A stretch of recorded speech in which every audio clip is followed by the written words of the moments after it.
नमस्कार दोस्तों, स्वागत है आपका हमारे इस YouTube चैनल एसआर क्लासेस में। जैसा कि पिछले क्लास में हम देख चुके हैं भारतीय इतिहास को जानने के स्रोत, ठीक है, जिनमें पुरातात्विक स्रोत और साहित्यिक स्रोत थे, ठीक है। पुनः साहित्यिक स्रोत को जानने के फिर दो साधन, भारतीय साहित्य और दूसरा विदेशी साहित्य एवं विदेशियों के यात्रा वृत्तांत, ठीक है, जिसका वर्णन हम यहाँ पे कर चुके हैं। यानी प्राचीन भारत के साहित्यिक स्रोत, इसके दो मुख्य साधन हैं, भारतीय साहित्य और विदेशी साहित्य एवं यात्रा वृत्तांत, ठीक है। यहाँ इसे बताने का मुख्य कारण ये है कि अब हम जब आगे बढ़ेंगे, जैसे जैसे अपने इतिहास में आगे बढ़ते जाएंगे, उस तरह इनका जिक्र करेंगे, ठीक है। तो इनका जिक्र करने का, इनका वर्णन करने का मेरा मुख्य उद्देश्य था कि अब हम जो पढ़ेंगे या अब जिसके बारे में जिक्र करेंगे वो है विदेशी साहित्य एवं विदेशियों के यात्रा वृत्तांत और धार्मिक साहित्य के अंतर्गत ब्राह्मण साहित्य का, ठीक है। इन साहित्यों का वर्णन हम जब जैसे जैसे इतिहास में आगे बढ़ेंगे वैसे वैसे करेंगे। जब हम बौद्ध धर्म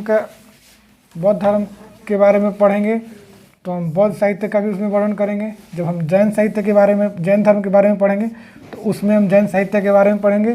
संगम साहित्य का वर्णन उस वक्त करेंगे जब हम दक्षिण भारत का इतिहास पढ़ेंगे, उस वक्त हम संगम साहित्य का वर्णन करेंगे, ठीक है।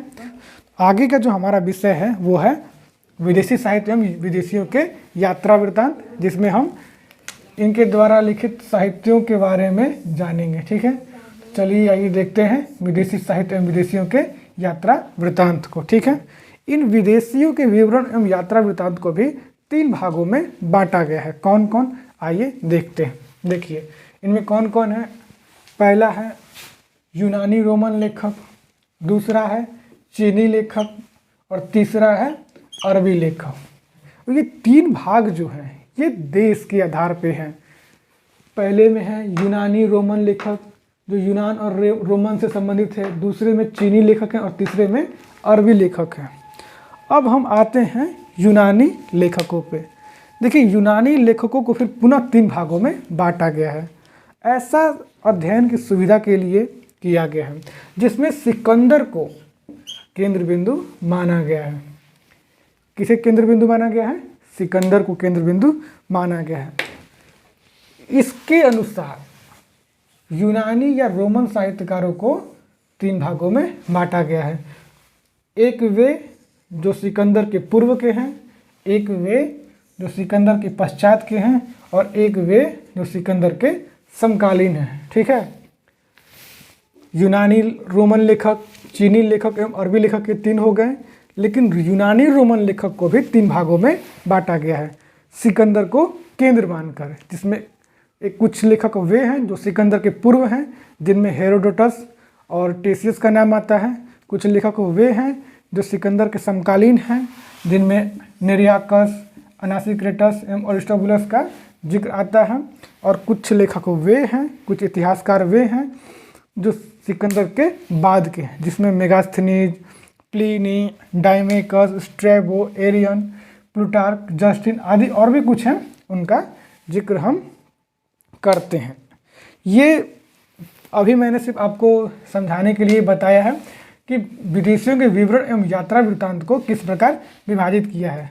इसको हम पूरे विस्तार से जानेंगे और एक एक कर सभी बिंदुओं पर बड़े ही गहन रूप से उसका विश्लेषण करेंगे। तो चलिए हम चलते हैं यूनानी और रोमन लेखकों पर। आइए अब देखिए यूनानी रोमन लेखक, ठीक है। यहाँ हम उन लेखकों का जिक्र करेंगे, उन लेखकों का वर्णन करेंगे जो यूनान और रोम से संबंधित हैं। तो आइए देखते हैं यूनानी रोमन लेखक। इनमें सबसे पहला है हेरोडोटस।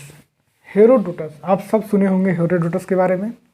हेरोडोटस को इतिहास का पिता, इतिहास का जनक यानी कि फादर ऑफ हिस्ट्री कहा जाता है, ठीक है। हेरोडोटस ने 5वीं शताब्दी में हिस्टोरिका नामक एक पुस्तक की रचना की थी।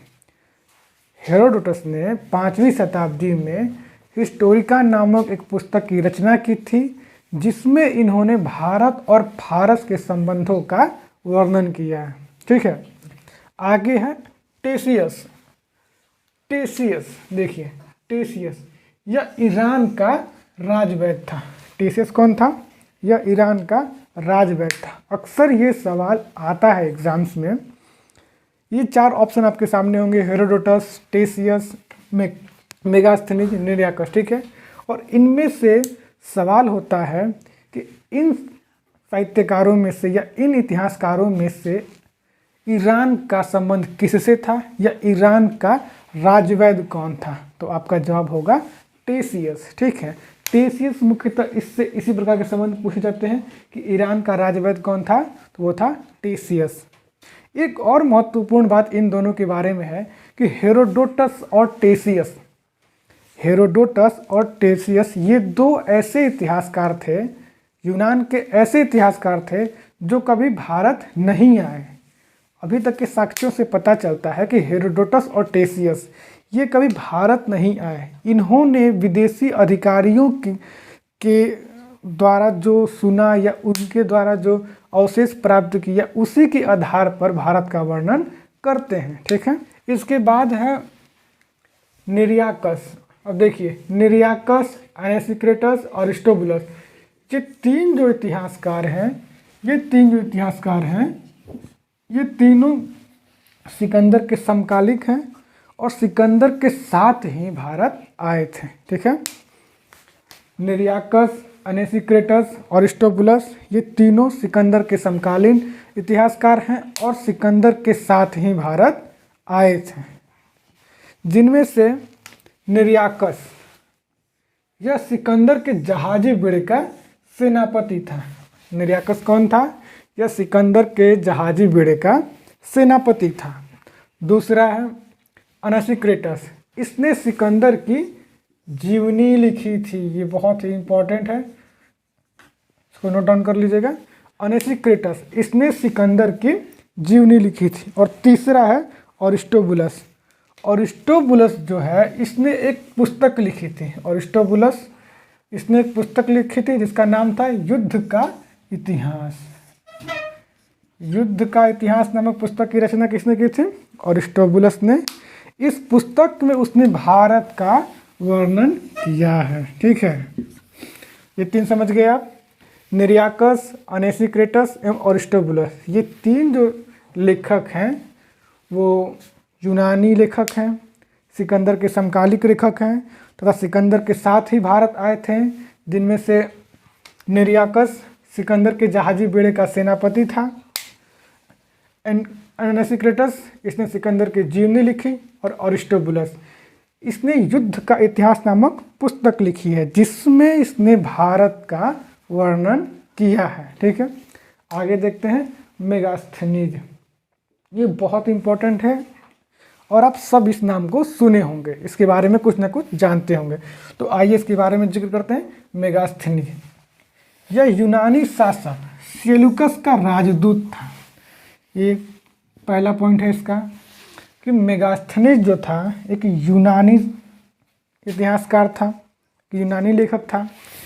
यह यूनान के शासक सेल्यूकस का राजदूत था जो चंद्रगुप्त मौर्य के दरबार में रहता था, ठीक है।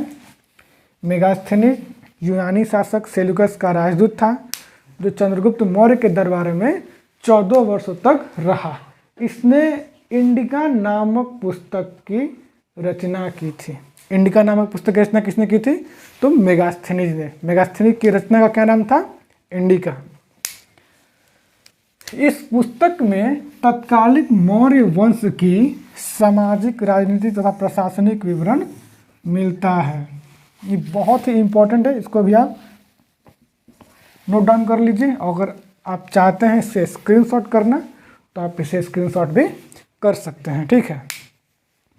मेगास्थनीज हो गया कि मेगास्थनीज जो था यह यूनानी शासक सेल्यूकस का राजदूत था जो चंद्रगुप्त मौर्य के दरबार में रहता था। यह चंद्रगुप्त मौर्य के दरबार में 14 वर्षों तक रहा, ठीक है।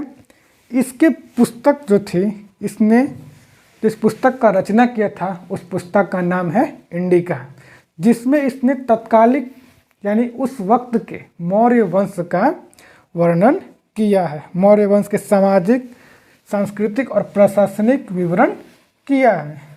एक और इम्पॉर्टेंट फैक्ट है जिससे बहुत कम लोग ही अवगत होंगे कि मेगास्थनीज की जो पुस्तक है इंडिका, इसको J.W. मैकक्रेंडल ने, मेगास्थनीज की जो पुस्तक है इंडिका, इसको J.W. मैकक्रेंडल ने अंग्रेजी में अनुवाद किया था। ठीक है, ये भी इम्पॉर्टेंट है, आप इसको नोट डाउन कर लीजिएगा कि मेगास्थनीज की जो पुस्तक है इंडिका, उसको J.W. मैकक्रेंडल ने अंग्रेजी में अनुवाद किया था। आगे बढ़ते हैं।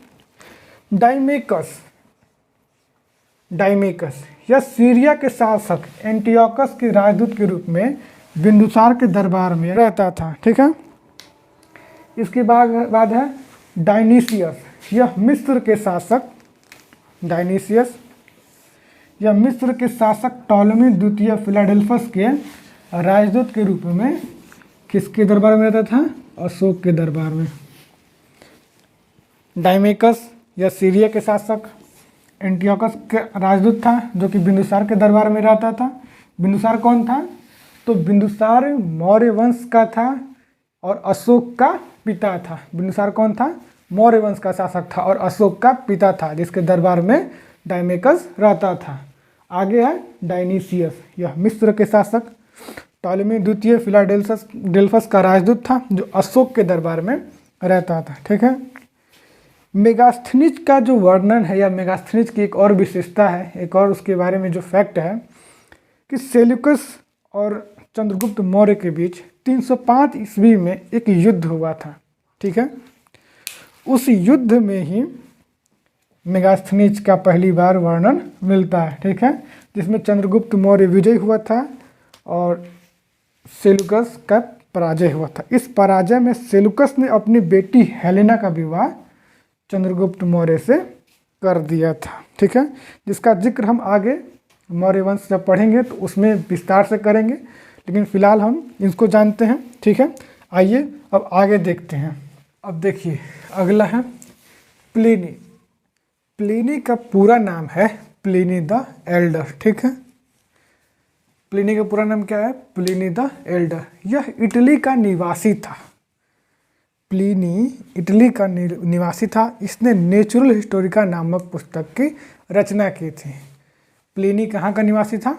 इटली का निवासी था और इसने नेचुरल हिस्टोरिका नामक पुस्तक की रचना की थी, जिसमें इसने भारत और इटली के बीच संबंधों का वर्णन किया है। ठीक है, प्लिनी कहाँ का निवासी था? तो इटली का निवासी था। इसकी पुस्तक क्या थी? तो नेचुरल हिस्टोरिका इसकी पुस्तक थी, जिसमें इसने भारत और इटली के बीच संबंधों का वर्णन किया है।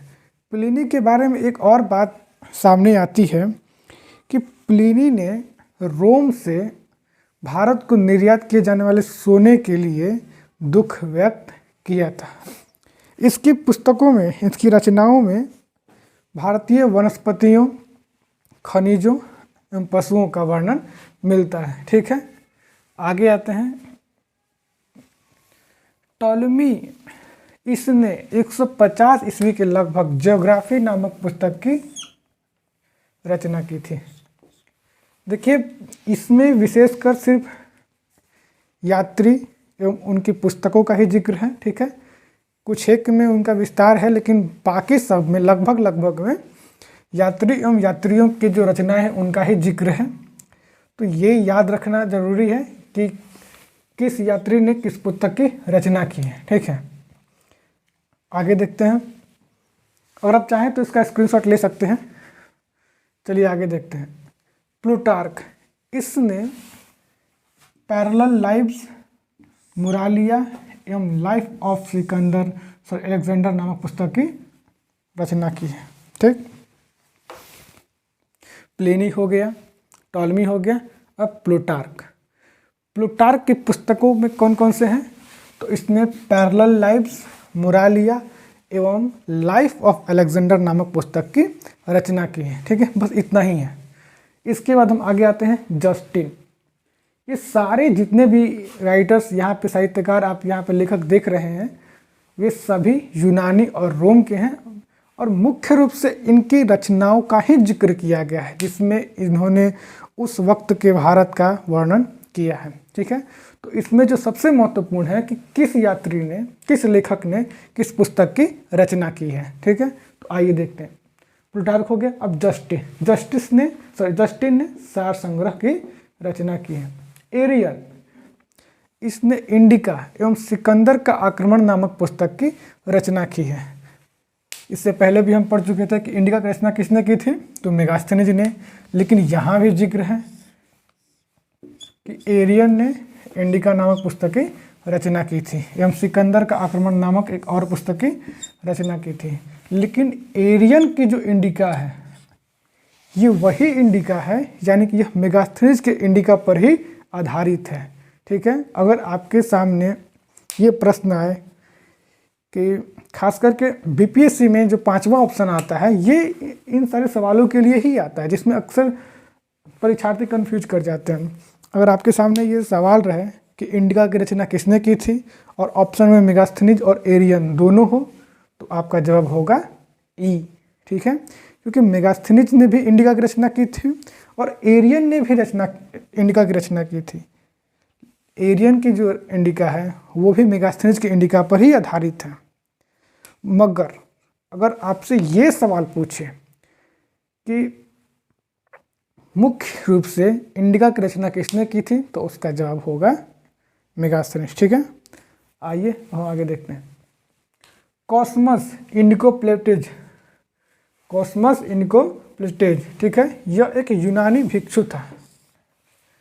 कॉस्मस इंडिकोप्लेटेज यह एक यूनानी भिक्षुक था जिसने अपनी पुस्तक क्रिश्चियन टोपोग्राफी में, यह भी इम्पोर्टेंट है, ये बहुत कम जगहों पे देखने को मिलता है कि कॉस्मस इंडिकोप्लेटेज यह एक यूनानी भिक्षु था जिसने अपनी पुस्तक क्रिश्चियन टोपोग्राफी में छठी शताब्दी के भारतीय अर्थव्यवस्था की जानकारी दी है। क्या है कि कॉस्मस इंडिकोप्लेटेज नामक एक यूनानी भिक्षुक जिसने अपनी पुस्तक क्रिश्चियन टोपोग्राफी में छठी शताब्दी के भारतीय अर्थव्यवस्था का वर्णन किया है। इसका एक अन्य नाम या उपनाम भारतीय नाविक भी है, जो बाद में बौद्ध भिक्षुक बन गया था, ठीक है। ये भी बहुत इंपॉर्टेंट है। ये बाद में क्या बन गया था, बौद्ध भिक्षुक बन गया था और इसका उपनाम जो है भारतीय नाविक है। इसका उपनाम भारतीय नाविक है। आगे हम, ये बहुत इम्पॉर्टेंट है, अक्सर आप हर जगह इसके बारे में सुनेंगे, किताबों में पढ़े होंगे। पेरिप्लस ऑफ द इरिथ्रियन सी, ये पुस्तक का नाम है, एक रचना है, पेरिप्लस ऑफ द इरिथ्रियन सी। इसकी रचना के बारे में कोई जानकारी नहीं है कि इसकी रचना किसने की है, इसलिए इसे एक अज्ञात लेखक की रचना कहा जाता है, ठीक है। आगे बढ़ते हैं कि पेरिप्लस ऑफ द इरिथ्रियन सी एक अज्ञात लेखक की रचना है जिसमें प्रथम शताब्दी के भारतीय बंदरगाहों एवं व्यापारिक वस्तुओं की जानकारी मिलती है। पेरिप्लस ऑफ द इरिथ्रियन सी जो कि एक अज्ञात लेखक की रचना है जिसमें प्रथम शताब्दी के भारतीय बंदरगाहों एवं व्यापारिक वस्तुओं की जानकारी मिलती है। इरिथ्रियन सी किसे कहते हैं, इस पुस्तक में जिसका नाम है इरिथ्रियन सी, इसका संबंध लाल सागर से है, ठीक है। इस पुस्तक का अंग्रेजी में अनुवाद, यानी कि पेरिप्लस ऑफ द इरिथ्रियन सी पुस्तक का अंग्रेजी में अनुवाद विल्फ्रेड हार्वे शॉफ ने किया था। ये बहुत इंपॉर्टेंट है। पेरिप्लस ऑफ द इरिथ्रियन सी का पेरिप्लस ऑफ द इरिथ्रियन सी, इसका अंग्रेजी में अनुवाद किसने किया था, विल्फ्रेड हार्वे शॉफ ने, ठीक है। ये हमारे यूनानी रोमन लेखक थे जो यहाँ पे समाप्त होते हैं। आगे हम जिक्र करेंगे चीनी लेखकों का, ठीक है। तो चलिए देखते हैं। चलिए दोस्तों, अब हम जिक्र करेंगे चीनी यात्री का, ठीक है। देखिए, इसके पहले हम देख रहे थे कि विदेशियों के साहित्य एवं विदेशियों की यात्रा वृत्तांत को 3 भागों में बांटा गया। अब ये हमारा है चीनी लेखक। चीनी लेखकों की एक विशेषता रही है कि चीनी लेखक जितने भी हुए हैं जिन्होंने भारत का जिक्र किया है अपने साहित्यों में या अपने लेखों में, उनका मुख्य उद्देश्य था बौद्ध धर्म से संबंधित जानकारियाँ इकट्ठा करना। अगर हम बात फाहियान की करें, ह्वेनसांग की करें, इत्सिंग की करें, या जो भी चीनी यात्री रहे हैं वो यात्री के रूप में ही भारत आए हैं और यहाँ पर आकर बौद्ध धर्म से संबंधित तथ्यों को संकलित किया है, उनकी प्रतियों को प्राप्त करने का कार्य किया है और कुछ एक ने नालंदा विश्वविद्यालय और विक्रमशिला विश्वविद्यालय में शिक्षा ग्रहण की है। तो इनका जो मुख्य उद्देश्य था बौद्ध धर्म के बारे में जानकारी इकट्ठा करना और भारत का भ्रमण करना। ठीक है, जो चीनी इतिहासकार हैं या चीनी साहित्यकार हैं वो भारत के लिए एक विशेष शब्द का प्रयोग करते हैं। वो किस शब्द का प्रयोग करते हैं? यिन तू। ठीक है, किस चीज़ का प्रयोग करते हैं? यिन तू। यिन तू भारत। ठीक है, जो चीनी यात्री थे, जो चीनी साहित्यकार थे, वो भारत के लिए यिन तू शब्द का प्रयोग करते थे। ठीक है, अब आइए हम जानते हैं जो भी चीनी यात्री रहे हैं मुख्य रूप से जो भारत में आए हैं या जिन्होंने अपने साहित्य में भारत की रचना की है उनके बारे में हम जानते हैं। ठीक है, फाहियान, इसमें सबसे पहला नाम आता है फाहियान का। फाहियान इस नाम से आप सब भली भांति परिचित होंगे। ठीक है, अक्सर ये नाम एग्ज़ाम्स में, विभिन्न प्रकार के परीक्षाओं में चर्चा में रहता है। इन नाम से आप सभी लोग भली भांति परिचित हैं। तो आइए इसके बारे में जानते हैं। फाहियान 399 से 414 ईस्वी तक भारत में रहा। ठीक है, फाहियान 399 ईस्वी में भारत आया। उस वक्त चंद्रगुप्त मौर्य का शासन था जो कि गुप्त वंश के शासक थे। ठीक है, इसकी जो रचना है, फाहियान की जो रचना है उसको हम, या उसका क्या नाम है? फू क्यू की। फाहियान ने भारत में एक अपनी यात्रा वृत्तांत की रचना की। उस रचना का क्या नाम है? फू क्यू की। ठीक है, या अगर उसकी अंग्रेजी में क्या कहते हैं? A record of the Buddhist countries. ठीक है, इसका जो मुख्य उद्देश्य था भारत में, यह भारत में बौद्ध धर्म की प्रभावपूर्ण स्थिति का वर्णन करता है। इसके साहित्यों में बौद्ध धर्म की स्थिति का वर्णन मिलता है। ठीक है, और ये गुप्त काल की भारत का विवरण अपने साहित्यों में प्रस्तुत करता है। आगे हम आएंगे ह्वेनसांग के। ह्वेनसांग ये एक चीनी यात्री था। इसके बारे में एक बहुत ही रोचक कहानी है कि ह्वेनसांग जो है ना, वो चीनी सम्राट की अनुमति के बिना ही भारत आया था। ठीक है, जिससे वहाँ के जो चीनी सम्राट थे खफा हो गए थे, नाराज हो गए थे। मगर जब ये वापस भारत आने के बाद वापस जब चीन गया तो जो भी तथ्य उसने यहाँ से संकलित किए थे, जो भी इतिहास उसने यहाँ से संकलित किए थे, उसको देखकर उसके आधार पर जो चीन के सम्राट थे ह्वेनसांग से बहुत प्रसन्न हुए और इससे जो भी इसके प्रति खफा थे, चाहे जो भी इसके प्रति नाराज़गी थी, वो खुशियों में बदल गई। ठीक, तो ह्वेनसांग जो है वो 629 ईस्वी से 644 ईस्वी तक भारत में कुल 16 वर्षों तक रहा। 629 ईस्वी में ये भारत आया और 644 ईस्वी में ये भारत से चला गया। कुल 16 वर्षों तक ये भारत में रहा। ह्वेनसांग या कनौज के शासक हर्षवर्धन के शासनकाल में भारत आया था। ह्वेनसांग किसके शासनकाल में भारत आया था? तो ह्वेनसांग हर्षवर्धन के शासनकाल में भारत आया था, जो कि कनौज के शासक थे। ठीक है, आगे देखते हैं कि ह्वेनसांग की रचनाएं।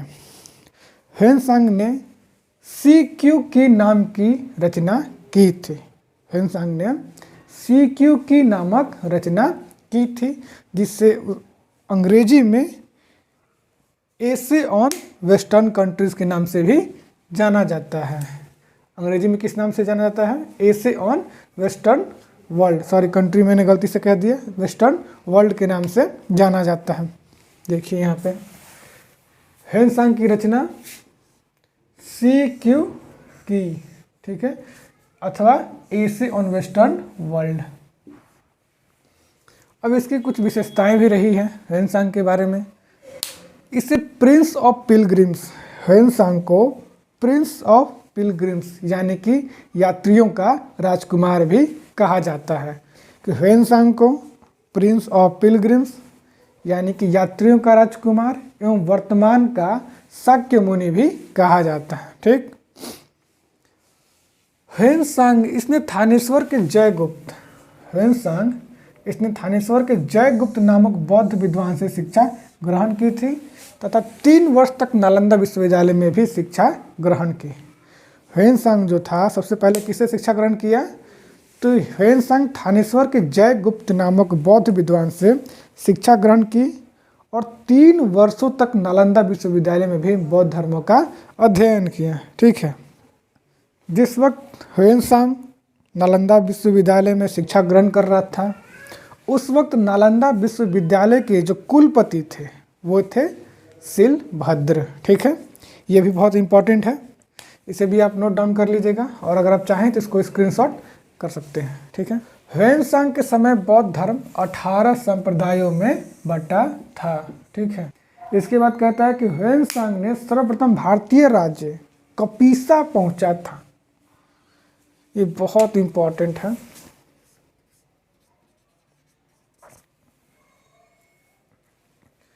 ये बहुत इंपॉर्टेंट है कि ह्वेनसांग 629 ईस्वी में भारत के लिए रवाना हुआ था, भारत पहुंचा था और भारत में सर्वप्रथम वो कहाँ पहुंचा था, तो ह्वेनसांग भारत में सबसे पहले कपीसा नामक स्थान पर पहुंचा था। इसके बाद वो कनौज हर्ष के दरबार में पहुंचा। ठीक है, आगे बढ़ते हैं कि ह्वेनसांग ने कनौज की धर्म सभा की अध्यक्षता की थी। कनौज धर्म सभा की अध्यक्षता किसने की थी, ह्वेनसांग ने। ठीक है, एवं इसने दक्षिण भारत में पल्लव शासक नरसिंह वर्मन की राजधानी कांची भी गया था। अगर आपसे ये सवाल पूछा जाए या आपके सामने ये सवाल आता है कि ह्वेनसांग दक्षिण भारत में किस वंश के या किस वंश के शासक के दरबार में पहुंचा था, तो आपका जवाब होगा पल्लव वंश के नरसिंह वर्मन के दरबार में पहुंचा था, जिसकी राजधानी कहाँ थी, कांची थी। ठीक है, आगे देखते हैं। ह्वेनसांग 644 ईस्वी में भारत से चला गया एवं 655 ईस्वी में इसकी मृत्यु हो गई। ठीक है, ह्वेनसांग भारत से कब गया, 644 ईस्वी में एवं 655 ईस्वी में उसकी मृत्यु हो गई। ठीक है, अब हु ली या हुई ली, यह एक इतिहासकार है। हु ली या हुई ली, इसने ह्वेनसांग की जीवनी लिखी। ह्वेनसांग की जीवनी किसने लिखी, हुली ने। ठीक है, ये बहुत इंपॉर्टेंट है, इसको याद रखिएगा। आगे और कुछ भी नाम है जिसमें से इत्सिंग के बारे में जानते हैं। देखिए, इत्सिंग 671 से 693 ईस्वी तक भारत में रहा। इसका मुख्य कार्य था जो भी प्रतियां थी बौद्ध धर्म की उसको इकट्ठा करना। ठीक है, इत्सिंग का जो मुख्य कार्य था, मुख्य उद्देश्य था भारत में आने का, वो था बौद्ध धर्म की प्रतियों को इकट्ठा करना तथा नालंदा विश्वविद्यालय और विक्रमशिला विश्वविद्यालय में शिक्षा ग्रहण करना। ठीक है, इसके आगे आते हैं मतवानलिंग। मतवानलिंग इसने हर्ष के पूर्वी अभियानों का वर्णन किया है। मतवानलिंग जो था इसने अपने साहित्यों में, अपने लेखों में हर्ष के पूर्वी अभियानों का वर्णन किया है। इसके बाद आते हैं चाओजू कुआ। ठीक है, इसके बाद है चाओजू कुआ। चाओजू कुआ 1225 से 1254 ईस्वी तक भारत में रहा। इसने चूफानची नामक रचना की जिसमें दक्षिण भारत की चोल के इतिहास का वर्णन मिलता है। चाओजू कुआ एक चीनी यात्री था जो 1225 से 1254 ईस्वी तक भारत में रहा। इसकी जो पुस्तक थी, इसकी जो रचना थी, उसका नाम है चूफानची, जिसमें इसने दक्षिण भारत के चोलकालीन इतिहास का वर्णन किया है। ठीक है, इसके बाद है सुंग युन। इसके बाद कौन सा है, सुंग युन। 515 से 522 ईस्वी तक ये भारत में रहा। इसने बौद्ध धर्म की प्रतियां प्राप्त की। इसने भी केवल बौद्ध धर्म की प्रतियां प्राप्त की हैं। ठीक है, इत्सिंग के बारे में एक और बात हम जिक्र करेंगे कि इत्सिंग जिसने अपनी रचनाओं में केवल बौद्ध धर्म के जो भिक्षुक हैं उनके ही जीवनी के बारे में जिक्र किया है। ठीक है, यानी कि बौद्ध धर्म के जो भी भिक्षुक थे उस वक्त के, उनकी जीवनी वृत्तांत लिखी है इत्सिंग ने। ठीक है, संगयुन ने भी 515 से 522 ईस्वी में बौद्ध धर्म की प्रतियां प्राप्त की हैं। इसके बाद एक और नाम आता है जो केवल वो है महुआन। महुआन ये 1451 ईस्वी में भारत आया था। ठीक है, अब हम आगे देखेंगे अरबी लेखकों के बारे में। ठीक है, आइए अब हम देखते हैं अरबी लेखक। ठीक है, अरबी लेखक, अरबी लेखकों में सबसे पहला नाम अल बरूनी का आता है। ठीक है, तो चलिए अल बरूनी के बारे में कुछ जानते हैं। अल बरूनी का वास्तविक नाम अबू रिहान था। अल बरूनी का वास्तविक नाम क्या था? अबू रिहान। ठीक है, यह ख्वारिज्म खीवा का निवासी था। इसका जो जन्म है ख्वारिज्म में हुआ था, खीवा में। 1017 ईस्वी में जब मोहम्मद गजनवी ख्वारिज्म को जीत लिया, यानी 1017 ईस्वी में जब मोहम्मद गजनवी ने ख्वारिज्म पे आक्रमण किया, उसको जीत लिया, तो अब अल बरूनी को भी अपने साथ ले गया और इससे ज्योतिषी बनाया, राज्य ज्योतिषी के पद पर नियुक्त किया। ठीक है, अल बरूनी भारत 11वीं सदी में मोहम्मद गजनवी के साथ ही आया था। जब मोहम्मद गजनवी ने भारत पर आक्रमण किया था 11वीं सदी में, उसी वक्त अल बरूनी भारत मोहम्मद गजनवी के साथ आया था। ठीक है, अब आइए देखते हैं अल बरूनी की रचनाओं के बारे में। तो अल बरूनी ने तहकीक-ए-हिंद, अल बरूनी ने तहकीक-ए-हिंद या किताब-उल-हिंद की रचना की थी। अल बरूनी ने तहकीक-ए-हिंद या किताब-उल-हिंद की रचना की थी। ठीक है, जिसमें उसने तत्कालीन भारतीय सामाजिक, आर्थिक, सांस्कृतिक एवं प्रशासनिक जीवन का वर्णन किया है। ठीक है, इसके बाद देखते हैं कि 1888 ईस्वी में एडवर्ड साची, 1888 ईस्वी में एडवर्ड साची नामक एक अंग्रेज साहित्यकार ने अल बरूनी द्वारा रचित तहकीक-ए-हिंद, जो कि फारसी में लिखी गई है, का अंग्रेजी में अनुवाद किया है। ठीक है, एडवर्ड साची ने 1888 ईस्वी में जो अल बरूनी द्वारा लिखी गई पुस्तक है तहकीक-ए-हिंद का अंग्रेजी में अनुवाद किया है। ठीक, इसके बाद है सुलेमान। यह 9वीं शताब्दी में भारत आया था। सुलेमान जो है 9वीं शताब्दी में भारत आया था और इसने अपनी रचना अखबार उल सिंध वाल हिंद में, सुलेमान ने अपनी रचना अखबार उल सिंध वाल हिंद में प्रतिहार और पाल शासकों का वर्णन किया है। ठीक है, सुलेमान ने किस शासकों का वर्णन किया है अपने लेखों में? प्रतिहार और पाल शासकों का। तो सुलेमान की रचना का क्या नाम था? सुलेमान की रचना का नाम था अखबार उल सिंध वाल हिंद, जिसमें इसने भारत के प्रतिहार एवं पाल शासकों का वर्णन किया है। चलिए आगे देखते हैं। अल मसूदी यह बगदाद का यात्री था। अल मसूदी कहाँ का यात्री था? बगदाद का यात्री था, जिसने 915 से 916 ईस्वी में प्रतिहार शासक महिपाल प्रथम के शासनकाल में भारत की यात्रा की थी। ठीक है, अल मसूदी यह बगदाद का यात्री था जो 915 से 916 ईस्वी में प्रतिहार शासक महिपाल प्रथम के शासनकाल में भारत की यात्रा की थी। ठीक है, एवं अपने लेखों में इसने अपने लेखों में जो इसके लेख थे उसका नाम है मुरजल जहाब। अल मसूदी के लेखों का क्या नाम है? मुरजल जहाब। इसमें इसने राष्ट्रकूट एवं प्रतिहार शासकों का वर्णन किया है। ठीक है, अल मसूदी, यह बगदाद का यात्री था जिसने 915 से 916 ईस्वी में प्रतिहार शासक महिपाल प्रथम के शासनकाल में भारत की यात्रा की एवं अपनी रचना मुर्जुल जहाब में राष्ट्रकूट एवं प्रतिहार शासकों का वर्णन किया है। राष्ट्रकूट एवं प्रतिहार शासकों का वर्णन किया है। इससे अरब का हेरोडोटस भी कहा जाता है। ये बहुत ही इम्पोर्टेंट है।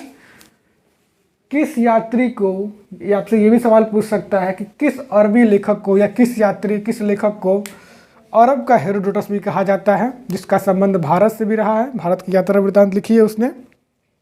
तो ये था अल मसूदी। अल मसूदी को अरब का हेरोडोटस भी कहा जाता है। ठीक है, अब आगे बढ़ते हैं। इब्न खुर्दादबी 864 ईस्वी में यह भारत आया था। इसे फारसी भूगोलवेत्ता भी कहा जाता है। इब्न खुर्दादब को फारसी भूगोलवेत्ता भी कहा जाता है। इसने किताब उल ममालिक की रचना की, जिसमें भारतीय समाज की 7 जातियों का वर्णन किया है। ठीक है, इब्न खुर्दादब 864 ईस्वी में भारत आया था, जिसने अपनी रचना किताब उल ममालिक की रचना की थी। इसमें इसने भारतीय समाज की 7 जातियों का वर्णन किया है। कितनी जातियों का वर्णन किया है? भारतीय समाज की 7 जातियों का वर्णन किया है। ठीक है, चलिए आगे बढ़ते हैं। इस्तखरी, यह ईरान का यात्री था। इस्तखरी ईरान का यात्री था, जिसके लेखों में पहली बार पवन चक्की का जिक्र मिलता है। ये भी इम्पोर्टेंट है, इसको याद रखिएगा कि इस्तखरारी एकमात्र ऐसा यात्री था जिसके लेखों में पहली बार पवन चक्की का जिक्र मिलता है। एक अन्य यात्री है जिसका संबंध अरबी लेखकों से नहीं है, इसका संबंध है यूनानी लेखकों से या यात्रियों से।